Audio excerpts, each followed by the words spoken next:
I didn't exactly have the best reputation internally, and although I was getting hate online, what I truly cared about is the people around me, and that's always the type of person that I've been. I remember on Twitter and Instagram when I was first starting off, there were so many influencers that I was once really close friends with, and then the next day on Twitter they'd be tweeting about how I was a horrible person because they saw Scandal and they wanted to join in and be a part of that bandwagon. Or so many parties that I would go to and talk to people that I thought were my friend, and then they would end up talking about me badly on Snapchat that same night behind my back. Well, I guess not behind my back, in front of millions of people.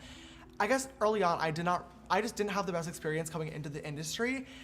And it's something that I've had to kind of deal with and fix those relationships and also build back my reputation through hard work over the past 3 years. A long time ago when I kind of had this like reality check of, oh my God, James, you're getting into so much drama, like stop. I really had to make a mental note to get away from it and stop saying things about people and stop talking about other people and stop being shady and rude. It's just unnecessary. And one of my ways to kind of cope with that and to fix it was to kind of take a step back from the beauty community and really focus on my true friends outside of the industry and not really attend many events and not do that many brand deals anymore. And that's kind of the way that I've rolled for the past probably year or so, just like really private with my team and the people that I love the most. But today kind of reminded me exactly why I stopped going to those events, because just the feeling in the air and the attitude and the egos and the entitlement from some of the people, you can just tell that it's just I don't even know how to explain it to you guys. It's just a feeling that you get. You just feel like you're not wanted in a room and that your presence to somebody else is not taken seriously. For their sake, I just hope that, like myself, they realize how ugly it is, and we'll try to turn that around, because take it from me, as someone who has been down that path, you will have to do a lot of work to fix that one day, and that work is not fun.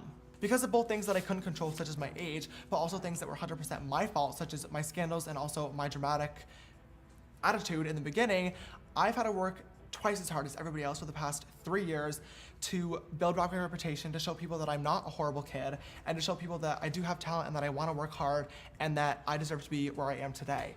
And I know that I always preach this as well, like move silently and let your success speak for itself, but I will admit that that's always a battle that I've had to fight internally, and I of course do always catch myself, and I try to stay humble and I try to really put my ego aside, but it's not really me thinking that I'm the best and thinking that like I'm the queen. It's me defending that position because of the fact that I had so many things working against me when I first started.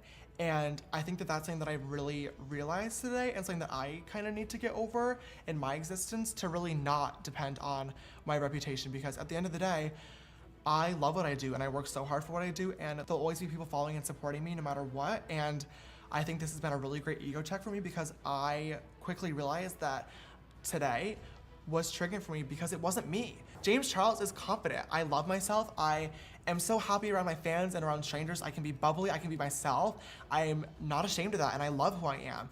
And I can talk to anybody, and that's why I do my strangers do my makeup videos, because they're so much fun.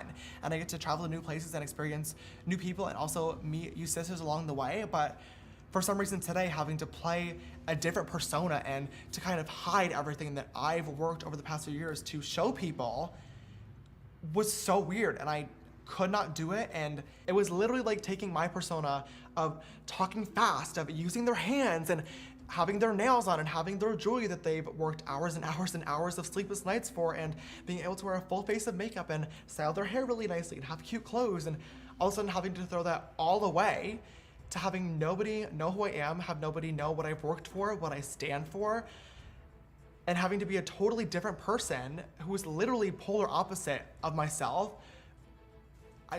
I could not do it. It was weird, and I felt genuinely trapped under all that makeup and all that hair and that beard, and I felt like I was literally becoming Steve, who nobody knew, and a lot of people were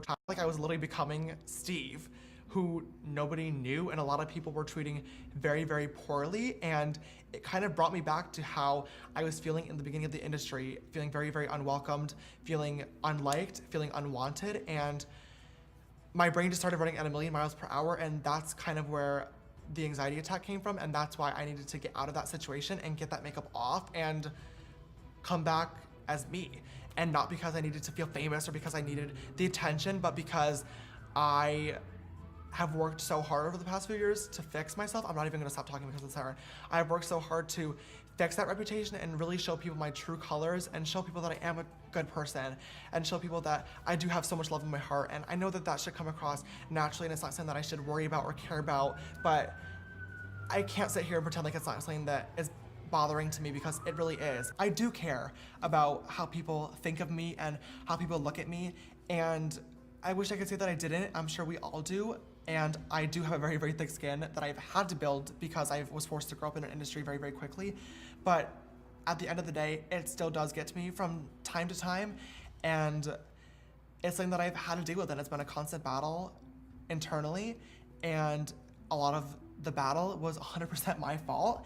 And I know that, and I'm okay with that, but it's been a hard battle to fight. And it's been a battle that I finally felt like within the past few months I started to win. And today, all of a sudden, I went back to square one, and it was like losing the battle altogether. At the end of the day, although this experience was very, very hard for me to go through, I think I learned 3 very, very valuable lessons. One being, I myself now need to really fight this internal battle more than ever of not only letting my success really speak for itself and not having to worry about my reputation, but really not letting my confidence come from my work. Because really looking back at today, I'm now realizing that I do have a major issue of that.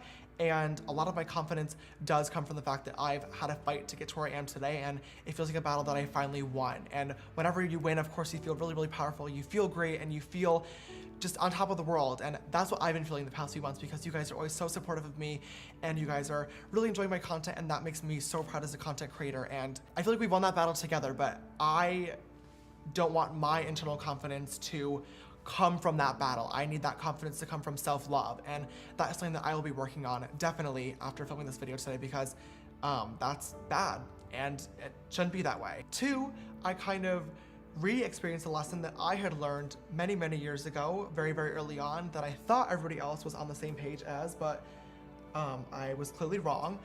And that is that no matter who you're talking to, you always need to be polite, no matter who they are, what they look like, what their size is, what their color is, what their makeup looks like, what their hair looks like, because you never know who you're really talking to. You never know who someone's related to. You never know who someone's working with, and you never know what opportunities or what friendship someone could bring you in the future. And as an influencer in the space, take me out of the equation, because I would say the same thing to any other smaller influencer. There were a lot of really small influencers today that I have loved and that I thought were so talented and that were so incredibly rude, and those people ruined a relationship with me that could be very valuable to them or could be a really great friend to them. I love making new friends. I'm a pretty good person, if I do say so myself, and I've done the same thing early on to a lot of different people, and I ruined a lot of relationships and friendships and reputations, being my own, that I had to fix for a very, very long time. So I really hope that that's a lesson that a lot of people were able to take from this video, because it's a valuable one, and you should always treat people how you want to be treated. That's something that I have really taught myself to live by within the past few years of the beauty community, because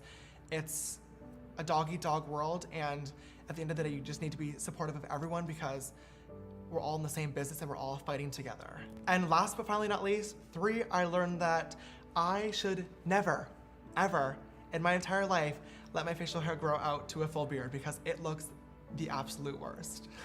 All right, guys, I think that is all I have for this video today. I hope you enjoyed this kind of more like one-on-one conversation. I don't really do this very often, and like I was saying, it's because I don't really like coming across as vulnerable. I like being really positive. I like inspiring you guys. I like making you guys happy, and this stuff for me is something that I don't really like talking about, but at the end of the day, if it can help anybody, that's why I want to talk about it. And I really hope you guys are able to learn some lessons from this video, because Lord knows I did, that I will definitely be taking with me, and I hope you enjoyed it. I want to say another thank you to Channing, who is literally so talented. Please go check her out. I'm going to leave all of her links in the description box below. Show her some love. She did such an amazing job on the transformation. I also want to thank BeautyCon for letting me attend today. They were all so sweet. And I want to thank you guys for following and supporting me since day one, from the drama to the internal battle of having to work my way up to where I am today. And it really means a lot that you guys have been with me through all that and have seen through me and have seen my intentions and my love and my passion for what I do. So thank you guys. Oh, I don't want to start crying. Ew.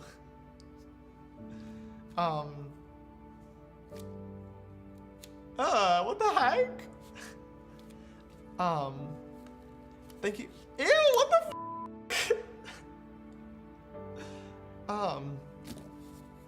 thank you guys for watching today's video.